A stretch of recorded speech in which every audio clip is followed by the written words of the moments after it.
Dans l'histoire, il existe d'innombrables chapitres sombres. Aujourd'hui, nous allons plonger dans l'un d'eux. Une époque où les esprits humains étaient traités comme des sujets d'expérimentation et où la thérapie par électrochoc était abusée dans le but d'effacer des souvenirs ou de réinitialiser des personnalités, bien loin de son utilisation médicale légitime d'aujourd'hui. Dans les années 1950, le gouvernement américain devenait de plus en plus paranoïaque à l'idée que des nations ennemies utilisaient des drogues et des techniques psychologiques pour contrôler l'esprit des prisonniers de guerre et des espions.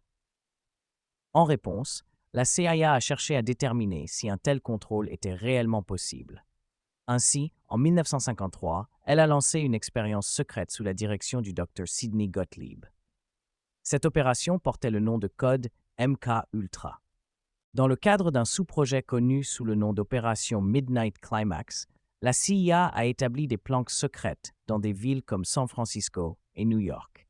Avec l'expérience en cours, ils avaient besoin de participants.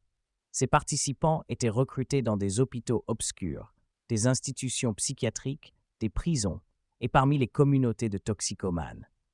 Parfois, même des agents de la CIA et des étudiants universitaires étaient impliqués. L'agence est même allée jusqu'à engager des travailleuses du sexe pour attirer des hommes sans méfiance dans ces lieux. L'objectif principal était de tester si les drogues pouvaient influencer les pensées, forcer des aveux ou effacer complètement la mémoire. Le LSD était la substance la plus fréquemment administrée.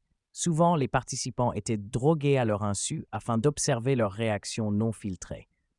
En plus du LSD, d'autres substances comme les barbituriques, les amphétamines, l'héroïne, la mescaline, la psilocybine et la scopolamine étaient également utilisées. Pour manipuler et reprogrammer davantage l'esprit, les médecins ont appliqué des méthodes telles que l'hypnose, la privation de sommeil, la privation sensorielle et l'exposition à un stress extrême. Certains sujets étaient isolés dans des pièces pendant plusieurs jours, certains privés de nourriture et de sommeil, d'autres soumis à des lumières aveuglantes et à un bruit incessant. Les expériences infligeaient une immense souffrance psychologique, souvent sans consentement. L'objectif principal était de tester si les drogues pouvaient influencer les pensées, forcer des aveux ou effacer complètement la mémoire. Le LSD était la substance la plus fréquemment administrée.